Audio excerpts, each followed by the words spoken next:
I'm going to read a quote from the book Quantum Revelation by Paul Levy. All right, so here we go. It says, "We are all multifaceted beings having a multiplicity of selves." Now, this is where it gets interesting. So, we are all multifaceted beings having a multiplicity of selves that get evoked and show up at different times depending on life circumstances. Certain people elicit certain parts of ourselves. For example, some people make us feel seen and appreciated, as if they are calling forth the positive, healthy, loving, and creative aspect of yourself. Now, other people might have more of a tendency to see our shadow aspects, the perception of which serves as a hook to attract their shadow projections onto us.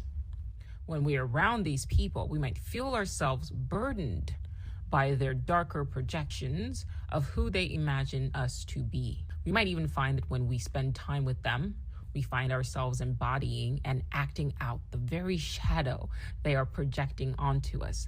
Whether the shadow within us evokes their projection or vice versa is a whole other question that has many similarities to the questions and issues inherent in the observer effect of quantum physics. Say, for example, someone is holding a negative image of who you really are in their mind's eye, which becomes like a lens or filter through which they see us.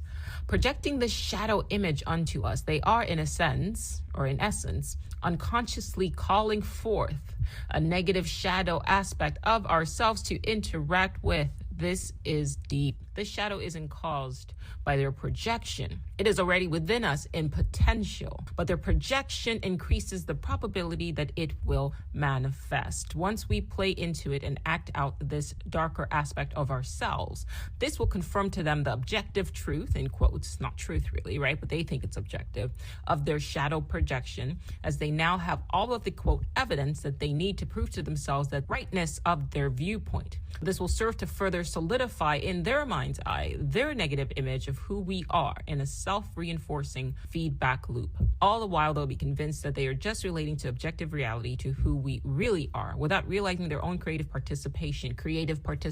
We are co-creating this universe. We are one fractured hive mind co-creating this universe, without realizing their own creative participation in calling forth the reality that they imagine exists outside of themselves, a reality which is reflective of an unconscious part of themselves. See, bear in mind too, they can only see in you what they also have in themselves. I almost want to read it again because you guys need to sit with it, because the first time I heard it, I was like, this is too deep.